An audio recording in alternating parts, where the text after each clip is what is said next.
Agar to'g'ri burchakli uchburchakka ichki chizilgan aylananing radiusi 3 santimetrga, kichik katet esa 10 santimetrga teng bo'lsa, bu uchburchakka tashqi chizilgan aylananing radiusini toping.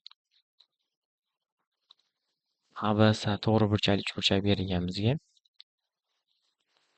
Ichki chizilgan aylana markazi O nuqta shu yerga joylashgan bo'lsin. Katetlarga perpendikulyar tushiramiz. Bu perpendikulyar bizda aylana radiusi, ya'ni 3 santimetrga teng. Bunisi ham 3 santimetr. Hop. Kvadrat bo'lgani uchun qarama-qarshi tomonlari ham teng bo'ladi. Kichik katetda AC 10 ga teng bo'lsa, demak, bu yergacha bo'lgan masofa 7 ga teng.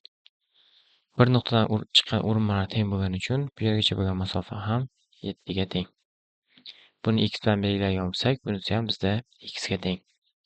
Dastlab uchburchagimiz to'g'ri burchakli uchburchak bo'lgani uchun Pifagor teoremasi x plus 3 ning kvadrati teng x plus 7 ning kvadratiga.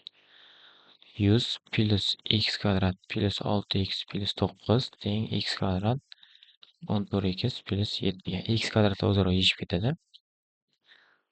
8x imiz teng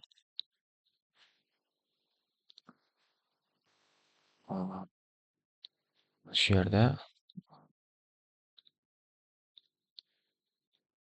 7 emas, 7 ning kvadrati, ya'ni 49.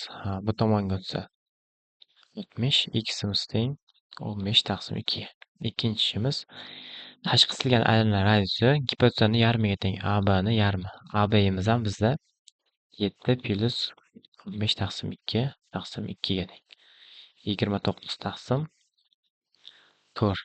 Demak, javob tashqi chizilgan aylana radiusi 6 butun, yo'q, uzr, 7 butun 25.